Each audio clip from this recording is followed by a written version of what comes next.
All right, so this is Dan Short. I'm back to do another quick Facebook Live. This one's actually going to be fairly quick. I talked to you guys last week about a date coming up and us doing a raffle for a car. What I've got here on the screen, no, this is not the car. This is actually my very first car. This is the one that I bought when I was a teenager, and I restored it. My budget when I first built this car for everything, and that included paint and carpets and everything, $500. That's because I was an E3 in the United States Army, and that's about all the money I was allowed to have before I was told I would be buried in a shallow grave if I spent another penny. So that's my $500 build. It's been drugged to the shop, and so we are getting ready to actually turn it into a nice car again. And yeah, I'm a little embarrassed. Some of the paint on the roof actually flaked off because the car had to be parked out in the rain for 1 year while I was in flight school, and unfortunately that did a whole lot of damage to it. So that car is going to be resurrected over the next year or so. And here, Johnny apparently was quite upset at me about something last week. So what is it, Johnny, that you're this is John, and he's from Maine. So we all know people from Maine. They well, there's a reason that people from Maine travel to Virginia. I mean, your summers are nice, both weeks of them, but your winters are kind of brutal. Yeah, it can be a little chilly. Okay, so people are noticing that we've got a lot of Corvettes, and you're working on one. What are you working on right now? I'm currently in the middle of destroying this 72 Corvette with a transmission that'll handle about a quarter the amount of horsepower the engine makes. So, you know, we're just exercising futility here. Okay, that's a little bit, Johnny's a little pissed because ask him if he wanted, Johnny, did you want to do an automatic transmission conversion on this 5-speed Corvette? Fuck, dude, I didn't want to do any of the conversion on any of this Corvette. Okay, so nice language. There are a few kids watching the show. So Johnny's pissed off because he doesn't want to do the transmission conversion, and he's dropping in a 4L60 in behind an LS3, which is actually a really good combination. That's the combination that General Motors generally puts together. So power-wise, it's a pretty good combination. But what do you think? Is this an easy conversion to do?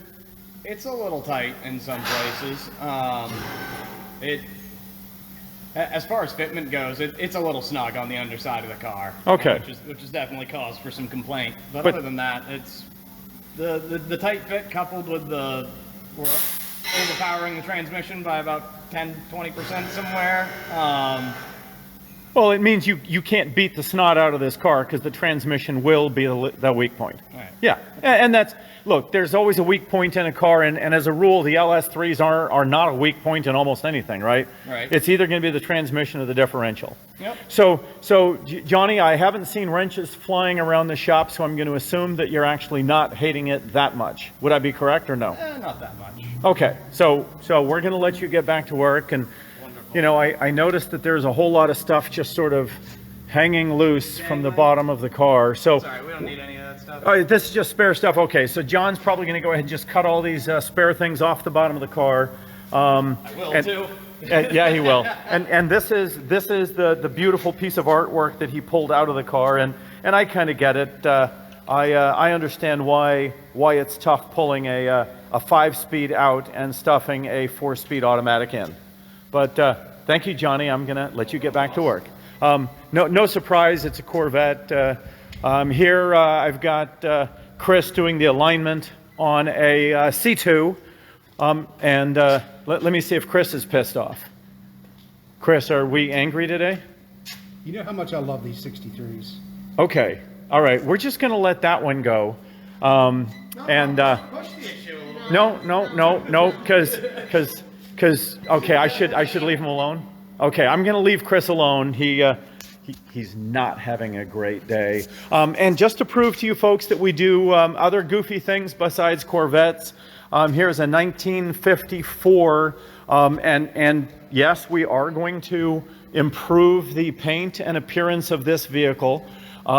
This is a 1954 Mercury Monterey station wagon, and what we discovered about 1954 is it doesn't match anything from any other year. So it's a tough car to work on. Now, let me just, as I let you guys sort of peek into 1954 and look at some of the crazy stuff that was done back then, like bumpers that weigh more than modern cars, and enough chrome and embellishments on it to adorn, about 4,000 princesses.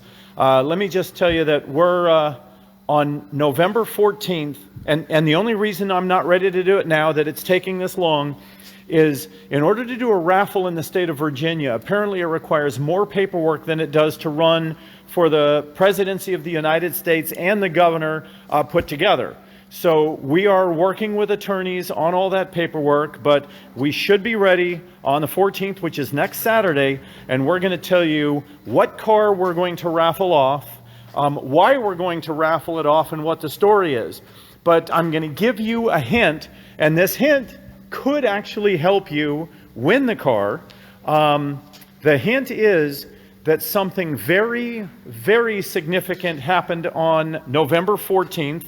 I won't tell you what year. I'm going to let you guys figure that out. So if anybody hits the answer correctly on the next Facebook Live, I will congratulate you as the winner of the quiz.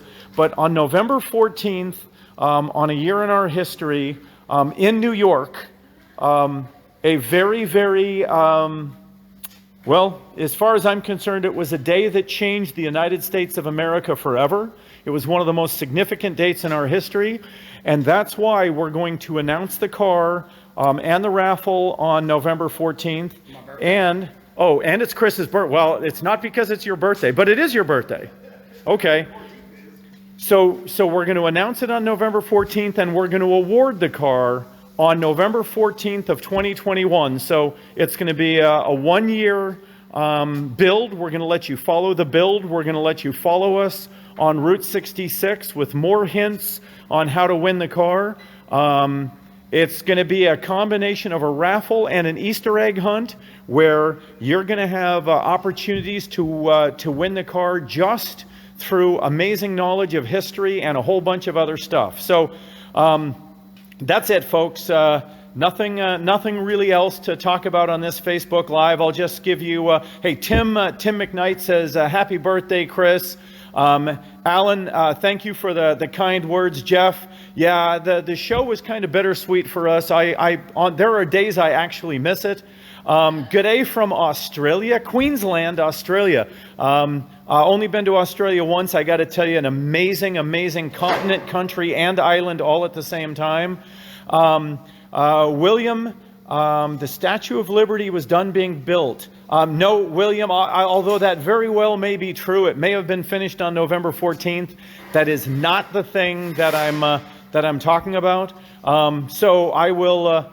Again, November 14th, just look up significant events. It will be a day. By the way, Elvis was doing really well. Elvis King just came on from Newfoundland. I know. I'm just pointing out that Elvis was big. Jerry, thanks. It is a nice 54. Ron, Phoenix, Arizona. That's my old hometown. I grew up there, and that's where I got my first 25 speeding tickets. So, folks, thanks so much for tuning in. Turns around so they can see. No, I don't want to. Audrey, hang on. We're going to let you look at Audrey, since she says if I turn the camera on. Come on, Audrey.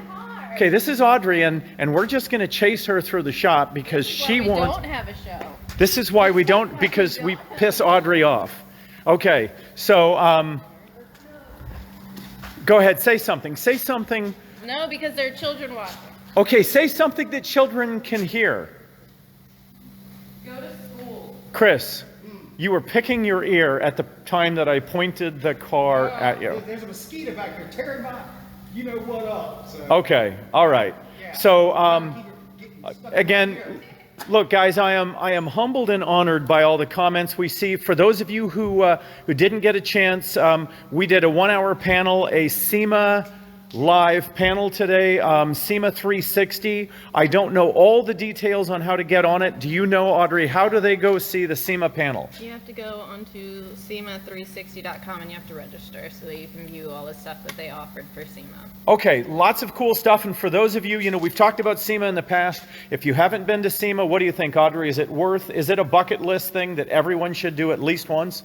Yeah, and not only that, it's Las Vegas. So go to SEMA when they open it up again. We have a feeling COVID is going to end just about the time the president is actually elected. So SEMA will be back next year. I'm pretty confident of it. And folks, thank you so much. I love the fact that you guys tune in, and I love the fact that you guys are still interested in FantomWorks. Very cool. Thanks to all of you, and God bless the USA.